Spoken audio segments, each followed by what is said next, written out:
সম্প্রতি বাংলাদেশের পেসার মোস্তাফিজুর রহমানকে কেন্দ্র করে এমন কিছু ঘটনা ঘটেছে যা খেলার গণ্ডি ছাড়িয়ে কূটনীতি, নিরাপত্তা আর জাতীয় সম্মানের প্রশ্নে রূপ নিয়েছে। নাটকের শুরুটা আইপিএল দিয়ে হলেও শেষ পর্বটা গড়াচ্ছে বিশ্বকাপ পর্যন্ত। ঘটনার আদ্যোপান্ত জানাবো 5টি পয়েন্টে। আইপিএলের নিলামে 9 কোটি 20 লাখ রুপিতে কলকাতা নাইট রাইডার্স যখন বাংলাদেশের কাটার মাস্টার মোস্তাফিজুর রহমানকে দলে ভেড়ায়, তখন সেটি ছিল আইপিএলের ইতিহাসে সবচেয়ে বেশি দামে কোনো বাংলাদেশি ক্রিকেটার কেনার ঘটনা। কিন্তু এই চুক্তি চূড়ান্ত হওয়ার পরেই ভারতের উগ্র রাজনৈতিক ও ধর্মীয় গোষ্ঠীর আপত্তি, হুমকি এবং চাপ প্রকাশ্যে আসে। পরিস্থিতির জেরে শেষ পর্যন্ত বিসিসিআই কেকেআরকে আনুষ্ঠানিকভাবে নির্দেশ দেয় মোস্তাফিজুর রহমানকে স্কোয়াড থেকে বাদই দিয়ে দিতে, যার পেছনে কারণ হিসেবে দেখানো হয় নিরাপত্তাজনিত উদ্বেগ। এই সিদ্ধান্ত ঘিরে ভারতের ভেতর থেকেই শুরু হয় সমালোচনা। কংগ্রেস এমপি শশী থারুর স্পষ্ট ভাষায় জানিয়ে দেন, খেলাধুলাকে রাজনীতির বলির পাঠা বানানো হচ্ছে। তার ভাষায়, বাংলাদেশ পাকিস্তান নয়, বাংলাদেশ সীমান্ত দিয়ে সন্ত্রাসী পাঠায় না।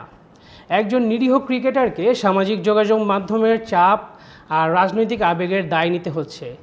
এটিকে তিনি ভারতের মর্যাদার জন্য ক্ষতিকর হিসেবে উল্লেখ করেন। ঘরের ছেলে কাটার মাস্টার মোস্তাফিজকে এভাবে প্রকাশ্যে অপমান এবং বাদ দেওয়ার বিষয়টি বাংলাদেশও হালকাভাবে নেয়নি। বিসিবি সরাসরি আইসিসিকে জানিয়ে দেয়, যে দেশে একজন খেলোয়াড়ের নিরাপত্তা নিশ্চিত করা যায় না, সেখানে পুরো দল পাঠানো ঝুঁকিপূর্ণ।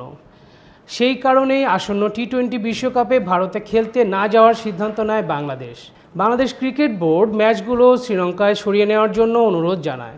এরপর আসে রাষ্ট্রীয় পর্যায়ের প্রতিক্রিয়া।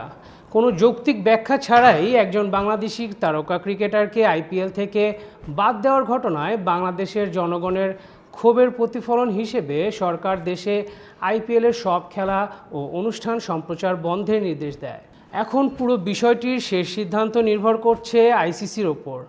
আন্তর্জাতিক গণমাধ্যমগুলোর দাবি অনুযায়ী বাংলাদেশ ক্রিকেট বোর্ডের অনুরোধ ইতিমধ্যেই ইতিবাচকভাবে বিবেচনা করছে আইসিসি।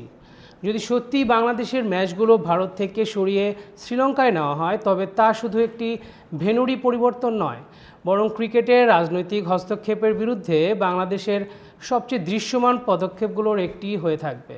একজন ক্রিকেটারকে নিয়ে শুরু হওয়া এই ঘটনা এখন প্রশ্ন তুলছে, এই লড়াই কি মাঠেই সীমাবদ্ধ থাকবে, নাকি ক্রিকেটের রাজনীতির ছায়া আরও দীর্ঘতর হবে?